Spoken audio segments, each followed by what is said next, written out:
खुलुमबाय गोजोन फुंबिलिनि बयनिसिमबो गाहाम हामलायनायखौ बावहरग्रोनाय थाबाय। दासिमनि खौरांफोरा जाबाय। थांनाय बृहस्पतिबारनि हरनि समाव मेरापानियाव गोबां बारमि सुपारि लाबोखुमानाय गंसे ट्राक गारिखौ हमदों। मेरापानि पुलिसनि गोख्रों सिग्रोमनायाव बे गोबां बिबांनि बारमि सुपारिफोरखौ हमनो हादों। मेरापानिनि इस्लामपुर गामिनिफ्राय होसो होसो हमनो हादों बे बारमि सुपारि लाबोखुमानाय ट्राक गारिखौ।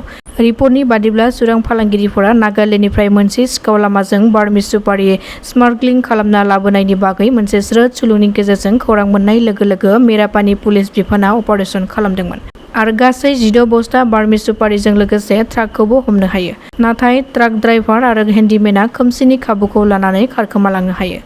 बेफोर बोखांनो हानाय बारमि सुपारिनि बेसेनखौ 5 लाख रांनिबो बांसिन जागोन होननानै फोरमायदों पुलिस बिफाना। दरं जिल्लानि 12 नं राजा लामा पिपरा दकान सकआव मैया फुंनि समाव सानै आइजोआ दुखुनांथावै जिउ खहा जादों। जाथायनि बागै मिथिनो हानाय बादिब्ला रिना बरुवा आरो जाहु बरुवा मुंनि सानै आइजोआ फुंनि समाव बेरायनो फैनायाव राजा लामायाव थाबायनानै फैबाय थानाय समावनो सिनायनो हायै गंसे गारिया सौख्लायनानै गालाङो। जायनि जाहोनाव बे जाब्रबथायाव सासेया जायगायावनो जिउ गोमायो आरो सासेखौ देहा फाहामसालियाव लांदोंमोनब्लाबो नाथाय लामा ससेयाव जिउ खहा जायो।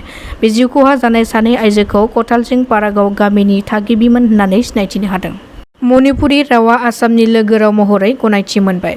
आसामनि जर'खा जथुमाव जानाय मेलनि गेजेरजों थांनाय बृहस्पतिबारखालि बे खोथाखौ फोसावदों आसामनि गिबि मन्थ्रि डक्टर हिमन्त बिश्व शर्मा बिथाङा। मणिपुरि रावखौ आसामनि लोगो राव महरै फोसावनायनि थाखाय रायजोनि गुबुन गुबुन मणिपुरि आफादफोरा गोजोननायखौ फोरमायदों। मख'नो गोनांदि मणिपुरि रावखौ रायजोनि लोगो सोरखारि राव महरै गनायथि होनांगौ होननानै गोलाव समनिफ्रायनो मणिपुरि हारिनि गुबुन गुबुन आफादफोरा दाबि खालामबोबाय थादोंमोन। बेखौ नोजोर होनानैनो आसामनि गिबि मन्थ्रिया मणिपुरि रावखौ रायजोनि लोगो सोरखारि राव महरै फोसावबाय। शिबसागरनि बानमुख मटक गहाय गामियाव हिंसायारि जाथाय। गोबां बिबांनि ना थानाय गंसे फुख्रियाव बिस होनानै बुथारदों दुथां सुबुंफोरा। बिगोमाया फोरमायथिनाय बादिब्ला गासै 2 लाख रांसोनि ना दंमोन होननानै फोरमायदों। नाथाय दुखुनांथाव बिस होनायनि जाहोनाव गोबां बिबांनि नाफोरा थैनानै थानाय थासारियाव फुंनि समावसो नुनो मोन्दों। नाथाय बे हिंसायारि जाथायनि दायनिगिरिखौ दासिमबो मिथिनो हानाय जायाखै। धेमाजि जिल्ला सिमेन्सापरि ट्रेन स्टेशननि साखाथियाव सासे लाइमोननि गोथै सह बोखांदों। जिउ खहा जानाय लाइमोनखौ मस्कुवा गामिनि कुबन गगैनि फिसाज्ला 19 बोसोर बैसोनि बल्लभ गगै होननानै सिनायथिनो हादों। बे गोथै देहाखौ मैया फुंनि 5 बाजि रिंगासो समाव सिमेन्सापरि रेल स्टेशन साखाथियाव बोखांदों।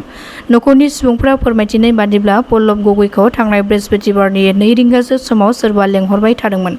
जायनि जाहोनाव बल्लभ गगैआ न'निफ्राय ओंखारबोदोंमोन नाथाय बे ओंखारलांनाय समनिफ्रायनो न'फारसे सहैफिनाखैमोन। नाथाय बल्लभ गगैखौ सोर आरो मा जाहोननि थाखाय बुथारदों ना गाव हारसिङै जिउ फोजोबनानै लादों बेनि जाहोनखौ रोखायै मिथिनो मोननाय जायाखै। हरखाबै बल्लभ गगैनि बेबादि रेल स्टेशन साखाथियाव गोथै सह बोखांनो हानाय जाथाया ओनसोलाव मोनसे समखिखांनाय थासारि सोमजिहोदों। फरायसुलिखौ जरजुलुमै गारियाव दैखांनानै लांनो नाजानानै सानै सुबुङा हमजादों। मिथिनो हानाय बादिब्ला कलियाबराव इ-रिक्साजों फैबाय थानाय साथाम फरायसाखौ गारियाव दैखांनानै लांनो नाजादोंमोन नाथाय फरायसुलिफोरा आखाइयाव अरनानै खारखोमालांनो हायो। बे जाथायनि दायनिगिरि सानैखौ पुलिसआ एरेस्ट खालामदों।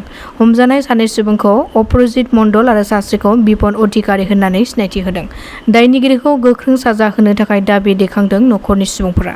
बङाइगावनि आराग्य देहा फाहामसालियाव हाबनानै देहा फाहामसालिनि मुवा बेसादफोरखौ बुफाय बुसि खालामहैदों। बे जाथायजों लोब्बा थानाय बिकास सिं आरो ब्रजमहन गुप्ताखौ पुलिसआ एरेस्ट खालामबाय। नाथाय बे जाथायजों लोब्बा थानाय माखासेया दाबो खारखोमानानै दं होननानै मिथिनो मोननाय जादों।